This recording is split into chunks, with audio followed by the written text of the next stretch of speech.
ಬಾಳಕಂತಾರ ನಮ್ಮ ಹೆಸರು ಅಮೀನಾ ರೀ. ನಮ್ಮ ಯಜಮಾನ್ರ ತೋಟದ ಕೆಲಸ ಮಾಡ್ತಾರೆ. ನಮ್ಮ ದೊಡ್ಡ ಹುಡುಗ ಗೋಬಿ ಮಾಡ್ತಾನೆ ರೀ. ಹುಡುಗಿ ಇದು ಮದುವೆ ಆಗೈತೆ ರೀ. ಒಬ್ಬ ಸಣ್ಣವ್ರಿ ಗ್ಯಾರೇಜ್ ಇರ್ತಾರೆ. ನನ್ನ ಹೆಸರು ಲಕ್ಷ್ಮಿ ರೀ.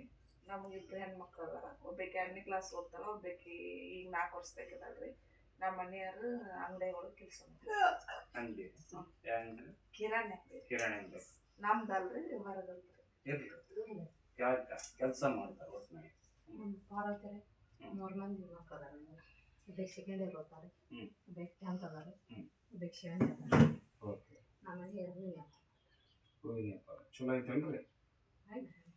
ಐತಿ, ಸಮಾಧಾನ ಇಲ್ಲ. ಅಮ್ಮರೇ, ನಮ್ಮ ಹೆಸರು ಶಾಂತಾ ರೀ. ನಮ್ಮ ಮನೆಯವ್ರೇನು ಒಕ್ಕಲ್ತನ ಮಾಡ್ಯಾರ ಬಿಡ್ರಿ, ಈಗ ಬಿಟ್ಟಾರ್ರಿ. ಮನ್ಯಾಗ ಇರ್ತೇವೆ ನಮ್ಮ ಹುಡುಗರು. ಈಗ ರಿಟೈರ್ಮೆಂಟ್ ಆಗೈತಿ. ರಿಟೈರ್ಮೆಂಟ್ ರೀ. ಎಲ್ಲಿ ಮಟ್ಟ ದುಡಿಯೋದ? ನಮ್ಮ ಹೆಸರು ಪ್ರೇಮ ರೀ. ನಮ್ಗೆ 2 ಹೆಣ್ಮಕ್ಳು, ಒಬ್ಬ ಗಂಡ ರೀ. 2 ಗಂಡು ಮನೆಗೆ ಹೋಗ್ಯಾರ. ಒಬ್ಬ ಹುಡುಗ ಇಲ್ಲಿ ಸಂಘದಲ್ಲಿ ಕೆಲಸ ಮಾಡ್ತಾನೆ. ನಮ್ಮ ಹೆಸರು ರೇಣುಕಾ ರೀ. ಮುಂದೆ ಹೇಳ್ರಿ. ನಮ್ಮ ಅವ್ವ ಹೆಸರು ಗಂಗವ್ವ ರೀ. ನಮ್ಮ ಅಪ್ಪ ಹೆಸರು ಮಕ್ಕಳು ಮಕ್ಕಳಿಲ್ಲ. ಮದುವೆ ಆಗೈತೆ? ಮಕ್ಕಳಾಗಿಲ್ಲ.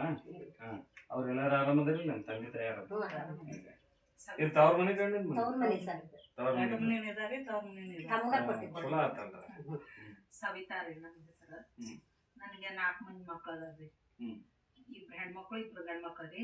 1ನೇ ಹುಡುಗಿ ನರ್ಸಿಂಗ್ ಮಾಡಕತ್ತಾರ, BSc ನರ್ಸಿಂಗ್ 2ನೇ ವರ್ಷ ರೀ. ಒಬ್ಬಾಕಿ ಫಸ್ಟ್ ಇಯರ್ ಕಲಿತಾಳ್ರಿ. ಒಬ್ಬವ 10th ಅದನ್ರಿ, 9th ಅದನ್ರಿ, ಒಬ್ಬವ 7th ಅದನ್ರಿ. ಅಮ್ಮರ ನಮ್ಮ 3 ಮಂದಿ ಹೆಣ್ಮಕ್ಳು ಅವ್ರ ಗಂಡ ಮನೆಗೆ ಹೋಗ್ಯಾರ. ಒಬ್ಬಕ್ಕಿನ ಲೇಟ್ ಹೊಂಡವ್ರಿ. ಹೋಗ್ಲಿ, ಮರಿಮಕ್ಕ ಕಂಡೆ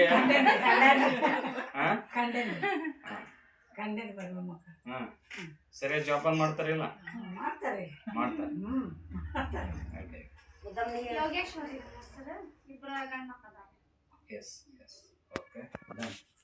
ಓಕೆ, ಥ್ಯಾಂಕ್ ಯು. ಯಾಕೆ ಕೇಳಿದ್ವಿ ಅಂದರೆ, ಈಗೆಲ್ಲ ನಿಮ್ಮ ಕುಟುಂಬಕ್ಕೆ ಸಮೇತ ಕೆಲಸಗಳು ಸಿಗ್ತಾವೆ ಇಲ್ಲಿ. ಆಮೇಲೆ ನಿಮ್ಮ ಮಕ್ಕಳಿಗೆ ಕೂಡ ಪ್ರಯೋಜನಕಾರಿ ಕೆಲಸ ಇರ್ತಾವೆ. ಏನು ಇಲ್ಲಿ ಈ ಒಂದು ಸಂಸ್ಥೆಯಲ್ಲಿ ಫಸ್ಟ್ಗೆ ಆರೋಗ್ಯದ ಬಗ್ಗೆ ಮಾತಾಡೋಣ. ಜೀವನ್ ದಾನ್ ಅಂತ. ಜೀವನ್ ದಾನ್ ಅಂದ್ರೆ ಹೆಸರು ಏನಂತ ಹೇಳಿದ್ರೆ, ಒಂದು ಜೀವಿ ಆಸ್ಪತ್ರೆಗಿದ್ದಾಗ, ನೋವಿನಲ್ಲಿ ಬಳಲ್ತಾ ಇದ್ದಾಗ, ಅದು ಒಂದು ರಿಕವರಿ ಆಗಿ ತೋರಿಸ್ಕೊಂಡು ಆರಾಮಾಗಿ ಬರಬೇಕಲ್ಲ, ಆವಾಗ ನಮ್ಮ ಸಂಸ್ಥೆ ದಾನ ಕೊಡ್ತೀವಿ, ಸಹಾಯ ಮಾಡ್ತೀವಿ. ಅದಕ್ಕೋಸ್ಕರ ಜೀವನ್ ದಾನ್ ID ಅಂತ ಹೆಸರಿಟ್ಟಾರೆ. ಹೌದಾ? ಈ ID ಮಾಡ್ಕೋಬೇಕಾದ್ರೆ 2100 ರೂಪಾಯಿ ನೀವು ದೇಣಿಗೆ ಕಟ್ಕೋಬೇಕು. ಈ ಸಂಸ್ಥೆಗೆ ದೇಣಿಗೆ ಕೊಟ್ಟು ನೀವು ಮೆಂಬರ್ಶಿಪ್ ಆಗಬೇಕು. 2100 ರೂಪಾಯಿ. ಈ 2100 ರೂಪಾಯಿ ದೇಣಿಗೆ ಕೊಡೋದ್ರಿಂದ ನಿಮಗೇನು ಲಾಭ ಅಂದರೆ, 3 ತಿಂಗಳ ನಂತರ ನೀವು ಆಸ್ಪತ್ರೆಗೆ ಹೋಗ್ತೀರಲ್ಲ, ಆವಾಗ ನಿಮಗೆ 15,000 ರೂಪಾಯಿ ಸಿಗುತ್ತೆ. ಎಷ್ಟು ಸಿಗುತ್ತೆ? ಈಗ ಆಸ್ಪತ್ರೆ ಹೊರಗಡೆ ಖರ್ಚು ಹೇಗಿದಾವೆ ನಿಮ್ಗೆ ಕೇಳಿದ್ರಿ? ಈಗ ನೀವು ನಿಮ್ಮ ಆಸ್ಪತ್ರೆ ಖರ್ಚುಗಳು ಹೌದ್ರಾ? ಕೆಮ್ಮಿದ್ರೆ 1000 ರೂಪಾಯಿ ಇಡಬೇಕು. ಹೌದಾ? ಅದು ಪ್ರೈವೇಟ್ ಆಸ್ಪತ್ರೆಗೆ ಹೋಗ್ತೀರಿ. ಹೌದಾ? 1 ದಿವಸ 2 ದಿವಸ ಉಳ್ಕೊಂಡ್ರೆ ಅಲ್ಲಿ bed charge, blood charge, scan, report, medical, ವೈದ್ಯಕೀಯ ಚಾರ್ಜ್ ಕಟ್ಟಬೇಕಾದ್ರೆ ಮಿನಿಮಮ್ 10,000 ರಿಂದ 15,000 20,000 ಬರುತ್ತಾ? ಹೌದ್ರಾ? ನೋಡ್ರಿ, ನಾವು ನಮ್ಮ ಹೊಟ್ಟೆಯನ್ನ ಕೆಡಿಸ್ಕೊಂತೀವಿ. ಫಸ್ಟ್ ತಿಂದು ಹೊಟ್ಟೆ ಕೆಡಿಸ್ಕೊಂಡು ತ್ರಾಸ ಆದ್ಮೇಲೆ ಡಾಕ್ಟರ್ ಕೈಯಾಗ ಹೋಗಿ ದುಡ್ಡು ಕಟ್ಟಿ ಬರ್ಬೇಕು. ಒಂದೇ ಕೆಲಸ ಏನು ಹೇಳ್ತೀನಿ ಅಂದ್ರೆ, ನಿಮ್ಗೆ ಒಂದು ನೀತಿ ಮಾತು, ಪ್ರೀತಿ ಮಾತು ಎಲ್ಲರಿಗೂ ನಿಮ್ಗೆ ಗೊತ್ತೈತಿ, ಗೊತ್ತಿಲ್ಲ ಅಂತಲ್ಲ. ಬಟ್ ಅತಿಯಾದ ಎಣ್ಣೆ ಬಳಸೋದನ್ನ ಬಿಡಬೇಕು. ಎಣ್ಣೆ ಅಲ್ಲ, ಕೋಳಿ ಅಲ್ಲ, ಮೊಟ್ಟೆ ಅಲ್ಲ, ಎಗ್ ರೈಸು, ರಾ ರೈಸು, ಫಡ್ ರೈಸು, ಬರೀ ಅದೇ ರೈಸು. ಜೀನ್ ಹಾಕ್ತೀರಿ, ಜೀನಿಗೆ ಜೋಳ ಕಳಿಸ್ತೀರಿ, ಅದ್ರಾಗ ಅಕ್ಕಿ ಹಾಕ್ತಾ ಇದ್ರಿ. ಎಣ್ಣಿನ ಈಗ ನಮ್ಮ ಅವ್ವಗೆ ಕೇಳಿದ್ರೆ, ನಮ್ಮ ಅವ್ವಗೆ ಮಾತು ಕೇಳ್ರಿ, ಕೇಳ್ಬಿಡ್ದ ಅವನ್ ಮಾತು ಕೇಳೋದಕ್ಕೆ ಹಿಂಗಾಗಿರೋದು. ನೀನು ಒಗ್ಗರಣೆ ಅಲ್ಲ ಕೇಳಿ ಅಲ್ಲ ಅವ್ರದ್ದು ಉಣ್ಣಕತ್ತಾರ ಅವ್ರ. ಹೌದಾ? ನೀನ್ ಆರಾಮದಿದ್ದಿಲ್ಲ ಈಗ ಬರ್ರಿ ನನಗೊತ್ತು ಆರಾಮಿದ್ದಿಲ್ರಿ ಈಗ ನಾನು 20 ದಿನ ಆತ್ರಿ ಮುಕ್ಕೊಂಡು ಬರೀ ಅಲ್ಲ ಈಗಾದ್ರೂ ಕಡಕ್ ಮಾತಾಡ್ತೀಯಲ್ಲ ಅಲ್ಲಿ ಬರ್ತಾರೆ ಇದಕ್ಕೆ ಮಾತಾಡ್ಬೇಕ್ರಿ ಹಂಗ ಅಂದ್ರ ಅವ್ರು ಬೇರೆ ಕೊಡ್ತಾರ ನಕಲಿ ಮಾಡ್ಬೇಕು ನಕಲಿನ ಮಾಡ್ತೇನ್ರಿ ನಾನೀಗ ಮತ್ತ ನಾಷ್ಟ ಅದಕ್ಕೆ ಪ್ರೇಮಕ್ಕೆ ಕುಂದ್ರಲ್ಲ ಬೆಳಗ್ಗೆ ನಾಷ್ಟ ಆಗೋವ್ರಿಗೆ ನಕಲಿ ಮಾಡ್ತಾ ಇರ್ಬೇಕು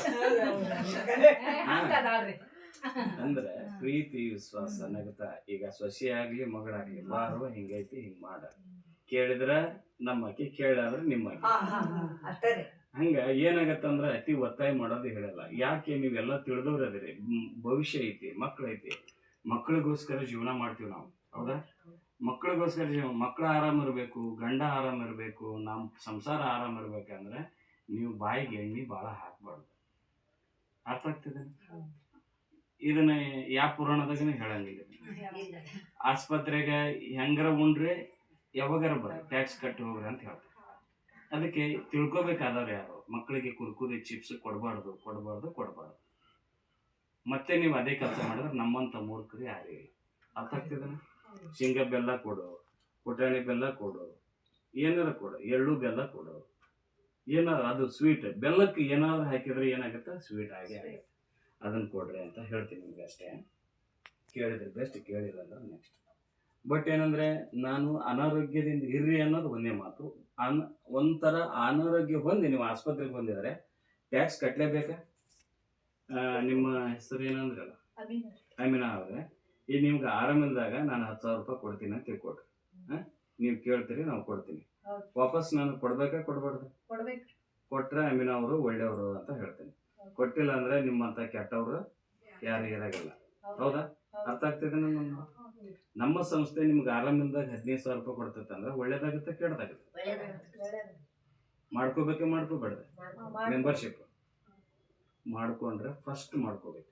ಹೌದಾ ಹಿಡಿ ಕೊಟ್ಟು ಪಡಿ ಪಡ್ಕೊಡೋದಂತ ಅರ್ಥ ಯಾರಾದ್ರೂ ಕೊಡ್ತಾರ 3 ತಿಂಗಳ ನಂತರ 9 ತಿಂಗಳ ಒಳಗೆ ನಿಮ್ಗೇನಾದ್ರೂ ಆಸ್ಪತ್ರೆ ಖರ್ಚು ಬಂದ್ರೆ 15,000 ರೂಪಾಯಿ ಸಿಗುತ್ತೆ ಅದು ಮೇಜರ್ ಹಿಂಗೆ ಹೋಗಿ ಒಂದೇ ದಿವ್ಸಕ್ಕೆ ಬಂದ್ರಲ್ಲ 2 ದಿವಸ ಮೇಜರ್ ಇರ್ಬೇಕಲ್ಲ ಹಾರ್ಟು ಕಿಡ್ನಿ ಲಿವರು ತೊಂದರೆ ಹೌದಲ್ಲ ಈ ಥರ ಇದ್ದಾಗ ನಿಮ್ಗೆ ಸಿಗ್ತದೆ ಇದು ಪಕ್ಕ ಬರ್ತದಿಲ್ಲ ನಮ್ಮ ಜೀವನದೊಳಗೆ ಬರುತ್ತೆ ಇಲ್ಲ ವರ್ಷದಾಗ 1 ಸಲ 2 ಸಲ ಬರುತ್ತಾ ಇಲ್ಲ ನಿಮ್ಗೆ ಇದು ಪಕ್ಕ ಐತಿ ನೋಡಿ ಬರ್ತೈತಿ ಅಂತ ಅಂದ್ರೆ ಯಾಕೆ ಬರುತ್ತೆ ಅಂದ್ರೆ ನಾನು ತಿನ್ನೋ ಆಹಾರ ಸರಿ ಇಲ್ಲ ಅದಕ್ಕೆ ಬಂದೇ ಬರ್ತದೆ ಈ ರೀತಿ ಇರೋದ್ರಿಂದ ನೀವು ಒಂದು ಮೆಂಬರ್ಶಿಪ್ ಮಾಡ್ಕೋಬೇಕು ಇದರಿಂದ ಈ ಎಲ್ಲ ಯೋಜನೆಗಳನ್ನು ತಗೋಬೋದು ನೀವು ಒಂದು ಆರೋಗ್ಯದ ಬೆನಿಫಿಟ್ ಕೊಟ್ಟರೆ ಈಗ ನಿಮ್ಮ ಹೆಸರು ಹೇಳಿ ಲಕ್ಷ್ಮೀ ಅವರು ನೀವು ಈ ಜೀವನದಾನ ಐಡಿ ಮಾಡ್ಕೊಂಡಿರಿ ನಿಮಗೆ ಆರಾಮಿಲ್ದಾಗ ನಿಮ್ಗೆ 15,000 ರೂಪಾಯಿ ಕೊಡ್ತೀವಿ ಒಂದು ಕೇಸ್ ಈ ಸಂಸ್ಥೆ ಒಳ್ಳೆ ವಿಚಾರಗಳನ್ನು ನೀವು ಬೇರೆಯವರಿಗೆ ಹೇಳಿ ಬರ್ರಿ ಮಾಡೋಣ ಅಂತ ಕರೆದ್ರೆ ನೀವು ಅಕ್ಕ ತಂಗಿ ಅಣ್ಣ ತಮ್ಮ ಚಿಕ್ಕಪ್ಪ ದೊಡ್ಡಪ್ಪ ಕಾಕ ಮಾವ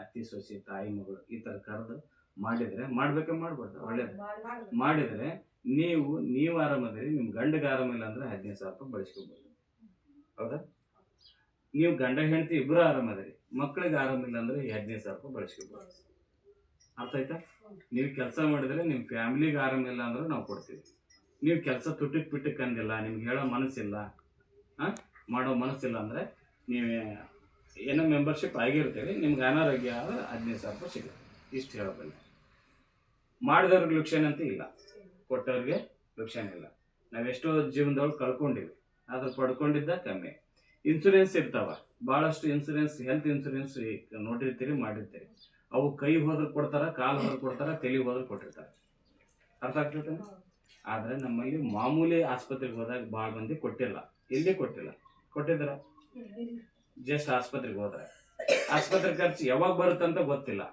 ಆದ್ರೆ ನಮ್ಮಲ್ಲಿ ಆ ಜೀವನದಾನ ಐಡಿ ಮಾಡ್ಕೊಂಡು 3 ತಿಂಗಳ ನಂತರ ಕೊಡ್ತೀವಿ ನಾವು ಮತ್ತೆ ಇವತ್ತು ಕಟ್ಕೊಂಡು ನಾಳೆ ಆಸ್ಪತ್ರೆಗೆ ಹೋದ್ರೆ ಆಗತ್ತಾ ಅದಕ್ಕೊಂದು ನೀತಿ ಏನೈತಿ 3 ತಿಂಗಳ ನಂತರ ಮಾಗಬೇಕಾದ್ರೆ ಆವಾಗ ನಿಮ್ಗೆ ಆಸ್ಪತ್ರೆಗೆ ಹೋದಾಗ ಸಿಗ್ತದೆ ಇದನ್ನ ಹೇಳಿದ್ರೆ ಇನ್ನೂ ಕೂಡ ನಿಮಗೆ ಬೆಟರ್ ಆಗುತ್ತೆ ನಿಮ್ಮ ಫ್ಯಾಮಿಲಿ ಕೂಡ ಸೆಕ್ಯೂರಿಟಿ ಸಿಗುತ್ತೆ ಆಮೇಲೆ ನೀವು ಒಬ್ರಿಗೆ ಹೇಳ್ತೀರಿ ಅಂದ್ರೆ ನಿಮಗೆ 300 ರೂಪಾಯಿ ಸಿಗುತ್ತೆ ಎಷ್ಟು ಸಿಗುತ್ತೆ 300 ರೂಪಾಯಿ ಬೆಳಗ್ಗೆಯಿಂದ ಸಾಯಂಕಾಲ ದುಡಿದ್ರೆ ಸಿಗುತ್ತಲ್ಲ 300 ರೂಪಾಯಿ ಸಿಗುತ್ತಾ ಬೆಳಿಗ್ಗೆ ನಾವು ಹೋದ್ರೆ ಅಂದ್ರೆ ಸಾಯಂಕಾಲ ಮಟ್ಟ 300 ರೂಪಾಯಿ ಸಿಗುತ್ತೆ. ಕೆಲಸ ಮಾಡಿದ್ರೆ ಇದನ್ನ